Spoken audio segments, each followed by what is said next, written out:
Harlequin Presents and HarlequinAudio present Greek's One-Night Babies by Lynn Graham, performed by Catherine Kennard, and Carrying a Sicilian Secret by Caitlin Cruz, performed by Mailing Turner.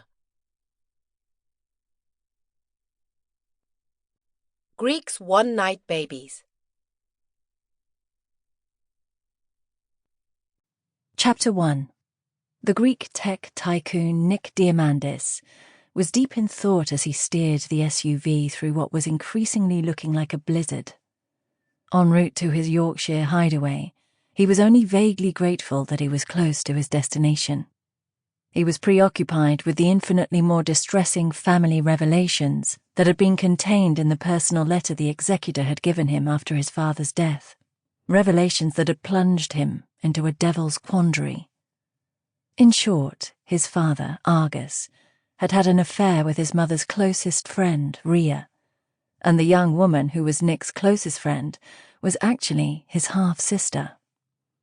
6 months ago that truth might not have tasted quite so toxic.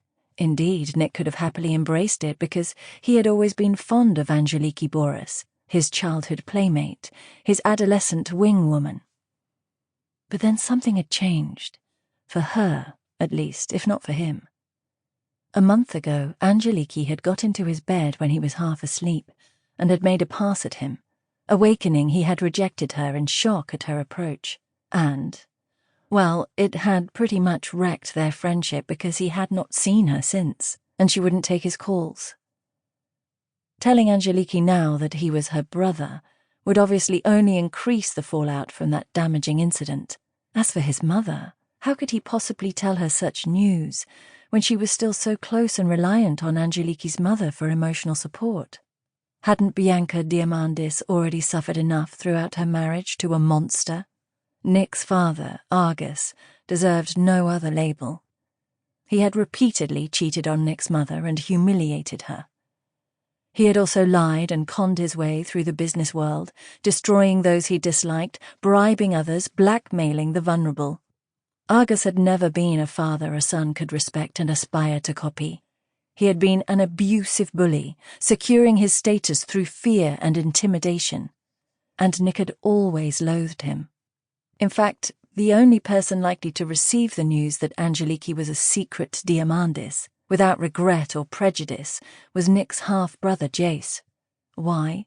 Argus had rejected Jace when his first marriage crashed and burned, and Jace had been raised by his uncle instead. Jace had been the lucky son who got away, and Nick could only envy his older brother for his escape from his own hellish childhood. That past was something he preferred not to think about, but his father's recent death had brought all that emotional stuff he abhorred to the surface again, unsettling him. Nick slowed his speed as the falling snow grew ever more impenetrable, and then sudden movement to the left seized his attention, and he watched a tiny vehicle surge across his path and plunge into the field on the other side of the road. He blinked for a split second, fully aware now that he had just seen an accident, and was about to use his phone before common sense forced him to slow his pace and draw the SUV to a careful halt and climb out. After all, he was here on the spot and could possibly even save a life, long before any emergency rescue could be enacted. He climbed out, a black-haired, 6'4" wall of a man, warmly clad for the weather in sturdy boots and an overcoat. He walked back a few yards before spotting the car down the hill, lying on its side in the snow.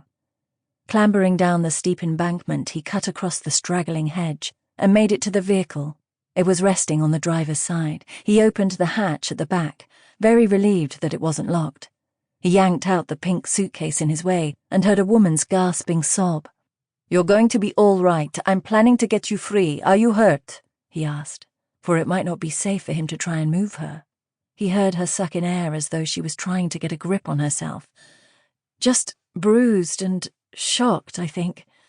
The car wouldn't stop. It just kept on going down the hill and then it speeded up." "Doesn't matter. Do you want me to try and get you out, or do you want me to call the emergency services and wait for them?" Nick asked. "Oh, no, please just get me out if you can," she begged. "Can you release your seatbelt?" "No, it's too far above me. I can't reach it," she framed. Sample complete. Ready to continue?